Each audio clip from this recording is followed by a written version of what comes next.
Welcome back to another episode, y'all. Today, I'm not going to talk a lot at the beginning. I'm just going to drop you right into the footage. Couple of quick notes, though, as we jump in. Two things we're really testing today. Number one, we want to see what our hunting load would be. So we test out the 128 ELD-X versus the 133 grain Berger. This was me prior to deer season, sort of finalizing the load that I was going to take. But number two, what we're also trying to test is the age-old question. Is new brass or once fired brass a better option when you're testing to see how accurate a load could be? And I have to tell you, I was very surprised at how things turned out. Other thing that I want you to know is I'm going to talk over this video. I lost some of the audio of me actually shooting, so you're not going to see me shooting the exact groups out of the rifle, but I do have target camera footage in this one. The last thing I want you to know is this is a really great example of why you need to make sure that your suppressor is always tight when you are shooting groups, because as you're going to see in some of these groups, my suppressor got a little loose and that caused some accuracy issues. Jump in. I'm going to catch you on the backside of this one. All right, y'all, thanks for jumping in. Like I said, we're going to do a little voiceover and shooting here, but the thing I really wanted to talk about during this segment was one of the new cartridges Weatherby's putting out, which is the 25 RPM.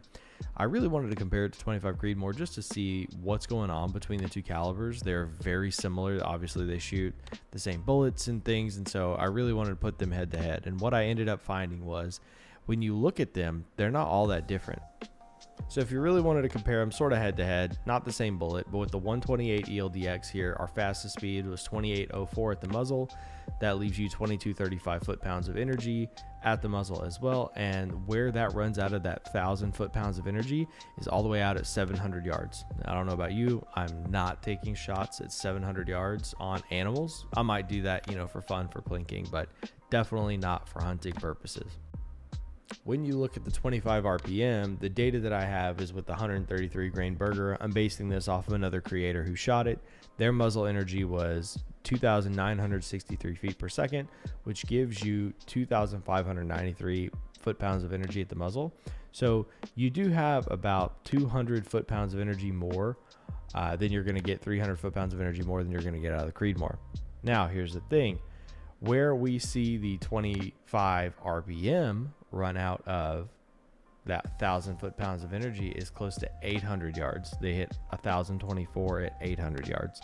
So this is something that you really need to compare back to back, if you're looking to shoot for something like that. Now, overall in the testing that we did here, what I ended up finding was it seemed like the old brass gave us some more consistent SDs, but you see all the information there, and you also see all of the groups that I shot here. So you can sort of see what everything looked like in general. But what you're really looking for when you do these tests are consistent SDs and extreme spreads so that you can really dial in your load. For me here, there seems to be a little bit more experimentation we need to do with the 128 ELD-X, especially considering some of the issues we had with the suppressor loosening while we were shooting. So more work to do there, but all to say, this I think was an interesting test in terms of overall results. I don't know that it's incredibly conclusive though, so I think the answer is we need to do some more testing with this one. So those are my thoughts on 25 RPM. Those are my thoughts on new versus old brass. Now we're going to talk about the results a little bit, some of the groups that we shot, and then we'll jump right back into the video. Catch you there. We got some really fun and interesting groups out of this 25 Creedmoor this time around. So a couple of observations as I'm looking at the groups here. Number one, old brass did the trick. This is all Hornady brass that I loaded out of. So interesting results there in terms of once fired versus old brass. What I think you see out of that test is once fired brass tends to be more fire form to the chamber. So really in a lot of cases, what you see among precision shooters is they're not fully sizing the case because they're only going to shoot that brass out of that particular gun. And so you're going to have the body size to the chamber, but then you're going to neck size that down to get your right neck tension. I put up the ballistic numbers there so you can kind of see and compare. And what I think we found out was there is a little bit of mixed results. Now, again, how much of that is environmental versus the actual brass itself? Hard to tell sometimes. Again, I'm not like a very precise precision shooter, but I am hand loading this ammo, making sure it's as consistent as it can be. So we did find really great results with the 41 grains of 4350. That's what we took our deer with this year out of the 25 Creedmoor, and it did great. It did exactly what it was supposed to do. So now is an interesting time for 25 calibers.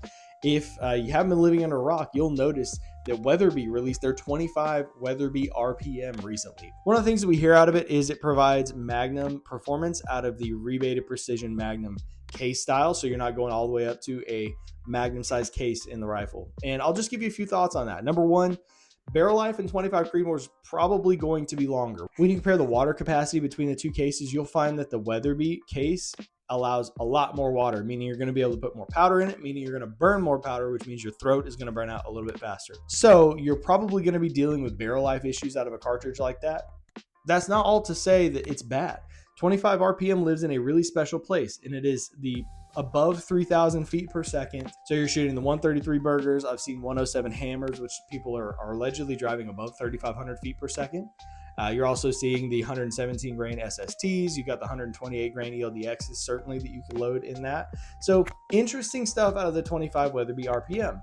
The other thing about the 25 RPM that I'm a little skeptical of is this is a little bit of a take from Weatherby that we haven't seen before. You'll notice in like a lot of the Mark 5s and the Weatherby backcountry type rifles, they're shooting 26-inch barrels.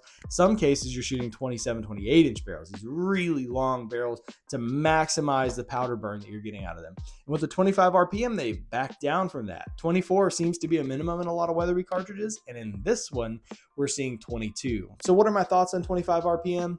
I think it's a really cool cartridge. It fits a niche. For me personally, I don't think I necessarily need one. There's some interesting positives and negatives there. So you let me know. Would you, or have you already bought a 25 RPM? What do you think about it so far? And what are your uses for it? To me, it seems like a really great whitetail gun. I'm not sure that I could stretch it out a whole lot more than that, unless you're taking it out to shoot like antelope, for example. That would be a perfect example of how to use that in the States. So anyway, drop your thoughts down below. That's been our 25 Creedmoor video. I hope you enjoyed it. I hope you learned something. If you did, drop a comment and a like below.